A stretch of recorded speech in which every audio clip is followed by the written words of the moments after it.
Morning, everybody. It's Monday morning. Mark is in the city buying supplies. The guys did their daily work and dug up some potatoes and onions and carrots and beets for me because I'm making borscht today. And I'll do another post on that. But because it requires me to keep a close eye on it, I decided to go ahead and do what we call squash pancakes. I forget the exact name in Ukrainian. Yeah. So I thought I would do some of those and prep that up for lunch to have with the borscht. While I wait for the beets to cook up, they kind of candy a little bit. And then I have carrots and onions here. This is cabbage and potatoes. I have some meat and beans here. And then I'll be putting in tomato paste and sour cream as well. But this is the squash. So basically I cleaned the squash, I took out any big seeds, and then what I'm doing is I'm grating it on a very small grate, not a big grate. And then this is our hole that goes into our compost bucket, and I've got a mesh colander here. And I'm just going to pour a little bit of salt because squash is kind of wet, and the salt will help kind of cure it. And it's over the hole here so that all the water will wick off. And probably in a couple hours I'll have drier squash. I'll kind of squeeze it a little bit. Then I'll put it in the mixing bowl and I'll add in some eggs, one or two, and then I'll add in some of my gluten-free flour because I want to eat some of these. And I'll use baguette, which is kind of a spice mix. It's got garlic and a little bit of carrot and black pepper, salt, just a number of things. So I'll sprinkle a little bit on there just to give it some taste. Then I'll mix it up. It'll be kind of sticky like a dough, and then I'll make little pancakes out of it and I'll fry them up using some olive oil. So, but if you don't get them to sweat and get rid of some of that, wick off some of that fluid, then you have to use a lot of flour. And you can't use as many eggs. So it's just, I found that it's good that you can let it sit for a while. Squash is really easy to grate. When I did the borscht, I used my salad shooter for the carrots and for the beets, just to spare my hands some of the arthritis that I have. But the squash is really easy to do. Again, it's on the small setting. You could do it on the bigger grating, but I just find it kind of makes them lumpy and you can't form them as well. Just, I don't know, I kind of like it better with the small grating. If you want to make, like I've made lasagna and cut the squash really thin like lasagna noodles, so I don't have to use that. I mean, because I don't eat the gluten. It gives me a lasagna I can eat that doesn't have the pasta. It's much more healthy that way. But when you do that and you cut the squash into long slices like the noodles, you have to pour salt on them and have them on a paper towel so that they wick away some of that moisture, or you end up with a really soupy lasagna. Of course, I peeled the squash and cut off the ends. Then I scooped out any of the big seeds. These are really young squash. So you can see this is the full size.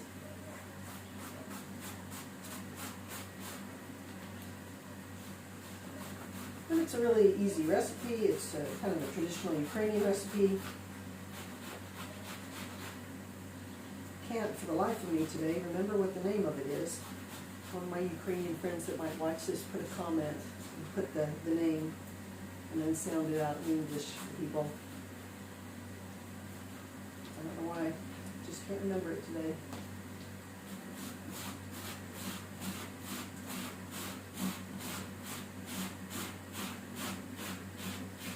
So behind me is the borscht. Boil the cabbage, and then after a while, when it starts to get soft, if it's an older cabbage, you have to boil it longer because it's going to be harder, stiffer. And then you put the potatoes in and boil them until they're just shy of being done, and then I usually turn off the water and let it sit. It's going to cook just a little bit more. And while, of course, all that is going, I fry up the beets, which take a lot longer. They really condense down probably to less than 25% of what it was freshly grated. And they kind of candy and makes it kind of sweet. I know some people don't like beets because it's kind of an earthy taste, but if you clean them well enough and you peel them properly and then you cook them like this and candy them, you don't have that taste at all. So even when I make salads, a lot of times we'll cook the beet with the skin on and then pull the skin off. And doing things like that, I've never had that really earthy.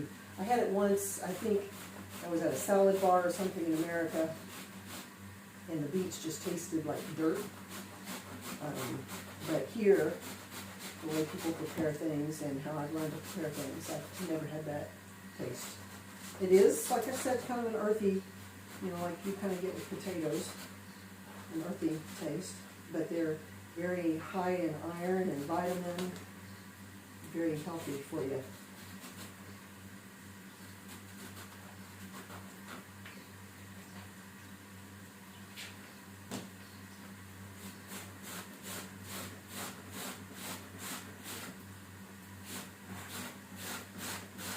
So the guys were doing different duties today. Eura cleaned out the second freezer that I had defrosted because our supplies are a little bit lower, so I could put them all in one freezer, and we kind of withheld buying and keeping our stores up so that I could get those cleaned.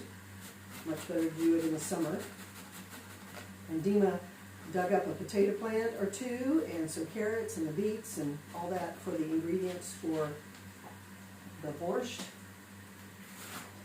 Then they took some jars of homemade juice or compote that I made out of black and red currants that I got from our pastor. Oops. Didn't realize I couldn't talk and grate at the same time.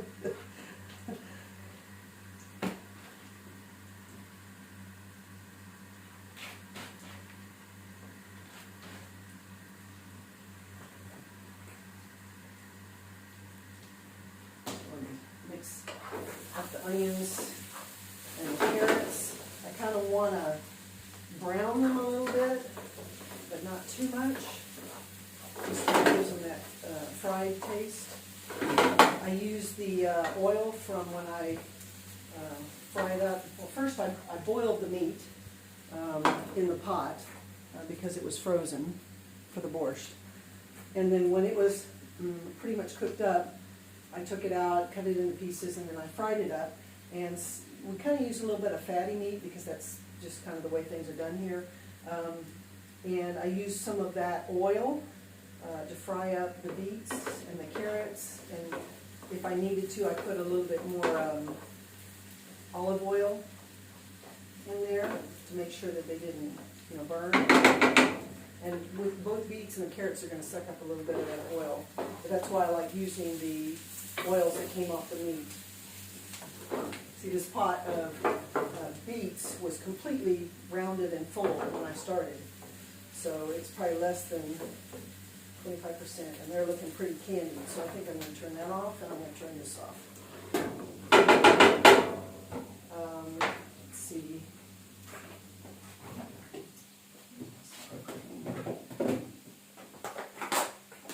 There's a lot of different ways to make borscht. There's some Ukrainian traditional ways versus some of the other Soviet countries, post-Soviet countries. But I had a friend who was Russian. I think her husband was Uzbeki back in the States, and they taught me how to make it, and I just kind of changed it over the years a little bit as I've been exposed to other people and how they do it. But I like to fry up my ingredients a little bit differently, just separately. The carrots and the onions, I don't know, it just keeps their individual taste for me, so that when they get mixed in the pot, you still have those individual tastes as they're mixed together. And when the beets are done, I put in sour cream. A little bit, and then the tomatoes and onions, when they're finished, I'm gonna let them sit for a little bit. They'll continue to cook, but not brown. I'll put in tomato paste. And if you don't have tomato paste, you can use ketchup. And then I'll be pouring, this is the browned meat and some kidney beans. We planted a bunch last year and harvested them, so you soak them for a while and then you boil them until they get soft, or you can use canned kidney beans. And so they just kind of go into the pot, and the pot is half full. Like I said, I boil the cabbage for a while, then I add in the potatoes, some bay leaf in there, and then I can add a little bit of water at the end if I need to, but I like to keep it half because of all the ingredients that I'll be putting in.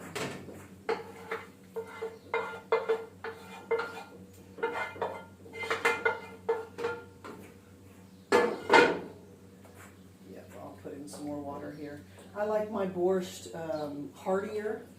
Some people like it really watery, but I don't. I like chunks in there. So I don't have any tomato paste. Just kind of waiting for Mark in the city, but it looks like he's taking a little bit longer. So I'm going to use ketchup.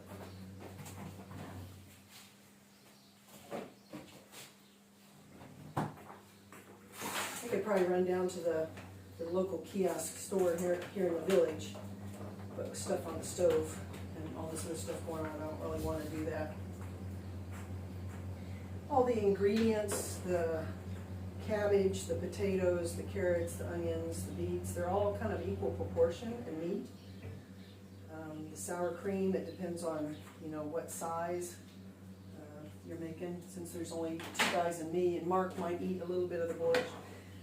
The sour cream was probably about a cup, and the ketchup here is probably a little bit less. Something about blending the different tastes together that binds them.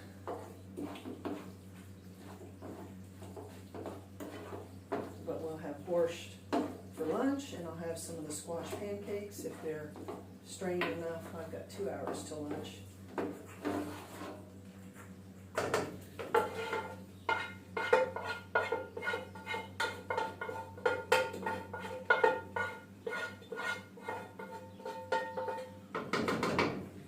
I'll just use a paper towel to wipe out these 2 skillets, and then I'll fry up the squash. That way we use less pots. I'm going to add a little bit of water here, so it's not quite so hard. Yep, there we go.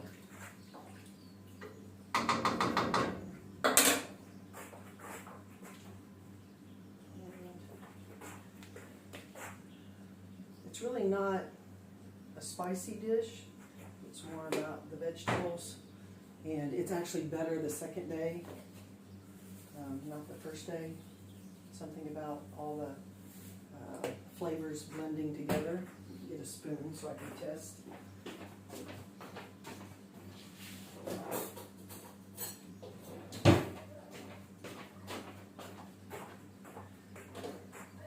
And I like using the meat oils because I think those are healthier for you than the store-bought oils.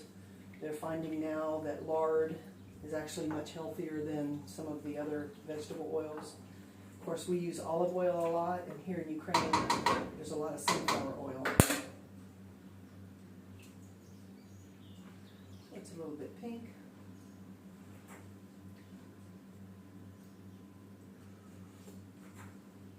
And more salt. Always kind of go light on the first course. So I'm just going to let it sit here, and it's not cooking. There's no fire under it, but it's all hot, so it's going to continue to cook. And then if I need to, right before lunch, I'll heat it up. So anyway, back to the squash here. So you can kind of see how it's layering. and it's really wet. And so that's another reason we put the salt on it and let it wick off, and we'll squeeze it in the end. But it's, yeah, I don't know if you can see that where it's dripping already. Yeah. So I'll let it sit for an hour or so. I've got some finance work that I need to do. I started to tell you that Yura cleaned out the freezer, and I'm making some cardboard dividers so it can help us stack up our meat, because one of the problems that we had before was that when the war started, we just started buying and buying. The newer stuff is on top, and we kept using the newer stuff, and the older stuff's on bottom. So with the box from our refrigerator, I've created these dividers so that we can fill this one up with meat, and then fill this one up with meat, but then we can use all this meat and know that it's the older stuff, and then go to this one, and it'll help us rotate our product a little bit better. It's kind of what I do in the big veranda, which we've kind of turned into a warehouse. Is anything that we buy, like gluten-free flour or pasta, it goes in the back and pushes the other forward, so that we're using the oldest product first. Again, a lot of that stuff could probably stay for years, especially some of the canned goods, you know.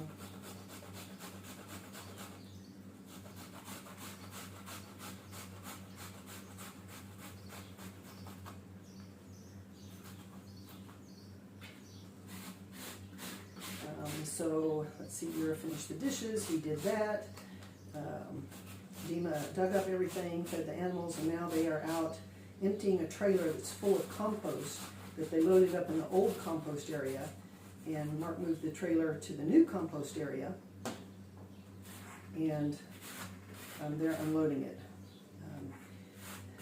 We're expecting a lot of rain tomorrow, but in about a week, maybe sooner, we're going to be harvesting our barley, and we need our trailer cleaned out and empty for that, because the harvester will dump it all into our trailer, and we'll bring it home, and under our covered sheds that will make sure that the rain doesn't get to, we'll lay it out, and it dries for a week or two in the sun, and then we can bag it up. If we bag it up too early, then it's going to mold. Kind of cut the end of my thumb here. I'm kind of keeping it out of the way, but it stops bleeding and then it kind of starts again. Probably should go put a Band-Aid on it, but it's not doing much.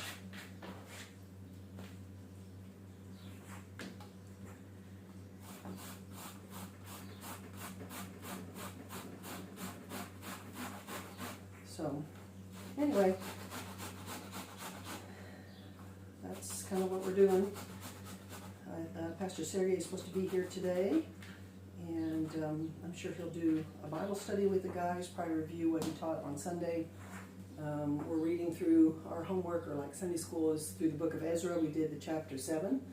And then for his sermon, we've been going through the spiritual gifts for quite a while. And so the spiritual gifting we talked about Sunday was discernment, and kind of how that's a little bit different from a word of knowledge or a word of wisdom or faith. Faith, that, and those was last week, and administration, faith and administration. So just kind of good, especially since some of our people in the church are fairly new Christians, just a couple years old in Christ, and spiritual gifts is not really taught a lot here in many places, and so we'll make sure that our people understand the spiritual gifts, and I think eventually he's going to use a test that we used with some people a couple years ago, just to help them discover what the spiritual giftings is and how to use them, how it's for the church body, whether it's within our individual churches or the church body as a whole, you know, as you come into contact with people and people that God is leading toward him, who will be the church.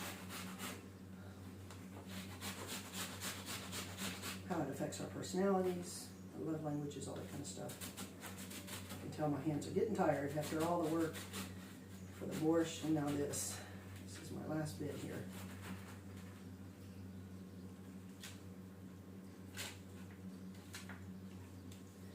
So here we cook a lot of different dishes. We cook Italian and Chinese and Mexican, American, and Ukrainian. I'm trying to think if we did anything else. That's not what I want. I'll put the salt away. See, I got to talking to you and forgot what I was doing. Put a little bit more salt here. Not a lot, because I'm not going to rinse it, but there is some salt in here.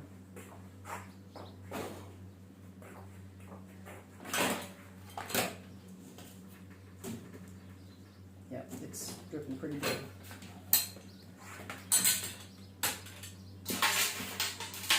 So that's it. Like I said, I'll squeeze it out really good, put it in a bowl, add some spices, probably 2 eggs, and then I'll put flour in until it's kind of sticky, and then make like little pancakes almost, and then fry them up. Make them kind of thin so they get kind of crispy, and they don't have to stay in the frying pan too long. And that's squash pancakes. You can also do that with potatoes and anything else that you could probably grate like this. Potato pancakes and squash pancakes are very, very common here. So it's part of the dishes. So anyway, hope you enjoyed that. And we'll see what happens later on today.